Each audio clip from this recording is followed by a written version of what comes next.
He kaikiri he whakaparahako I te Māori noho taone o Manukau, ko nei te whakahau a Willie Jackson, ki te whakatau a te puari hauara o Manukau.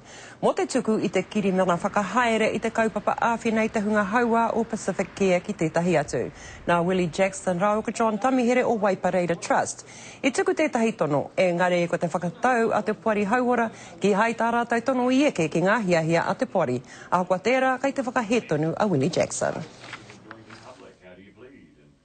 Kei te mōhi o mātou, kei te tautoko rātou, ngā rōpū auraki tuatahi.